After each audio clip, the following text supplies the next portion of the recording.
আমরা তো সবাই এমপি হইতে চাই। আজকে আমাদের দেশে দেখবেন যে শিক্ষিত লোকটা দাঁড়ায় ফেল করে, কিন্তু একটা অশিক্ষিত মূর্খ লোক দাঁড়ায় সে পাশ করে। কারণটা কি?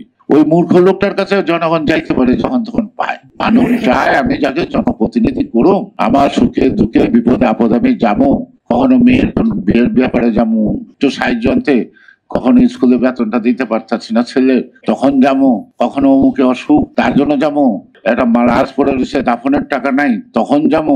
এমন লোক যারা হাতের সামনে পায় তারা কিন্তু তাদেরকে পছন্দ করে, তারা লেখাপড়া দেখে পছন্দ করে না। আমি যদি ভুল না করি, আমি যেটুকু দেখছি সেই আলোকে আমি বলছি। আর একটা জিনিস হলো যে আজকে আমরা ছোট ছোট করে মিটিং করি কেন?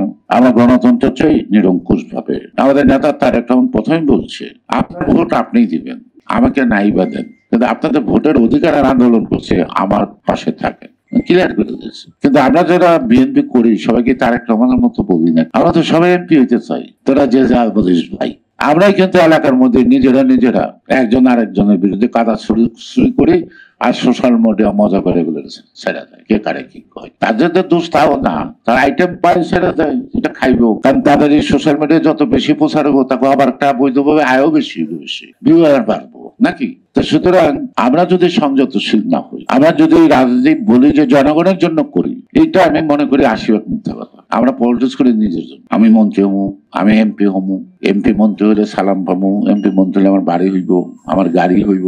এখন মানুষে 10 টাকা 20 টাকা 5,000 10,000 টাকা দিব, ইলেকশন করুম, নিজের পকেটে টাকা নাই, একটা কর্মীরে পান্তা ভাত খাওয়ামো, কিন্তু এমপিটা হওয়ার 3 মাসের পরে 4 কোটি টাকা দামের একটা গাড়ি দিয়েছিল। আমি আত্মসমালোচনা করছি, আমি কোনো দল বলে কথা বলছি না। যদি আমার এটা চিন্তা থাকে যে politics is a profession, on the basis that profession I'll be the rich man, তাহলে আর জনগণ আমাদের দিকে তাকায় কতক্ষণ থাকবে? কেনই বা থাকবো? তো সুতরাং আমরা যদি সমস্যার নামে যে আমরা গণতন্ত্র চাই, জনগণের অধিকার চাই, আর কিছু চাই না।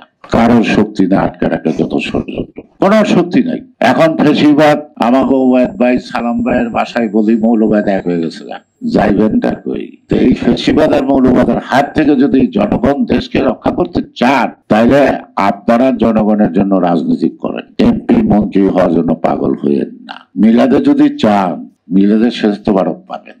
আর যদি তোবারকের জন্য মিলাদে যান, না যাওয়াই ভালো, কারণ আপনার ওই মিলাদে আপনি দোয়া করবেন না, আল্লাহ তা কবুল করবো না, কারণ আপনাকে তোবারক খাইছে, আপনি দোয়া করতে যান নাই। তো যাই হোক, মানে মনে বেশি কথা বলতে বেশি ভুল হবে। যেটুকু বলছি তার মধ্যে অনেক ভুল হইতে পারে, ভুল ত্রুটি ক্ষমা করবেন।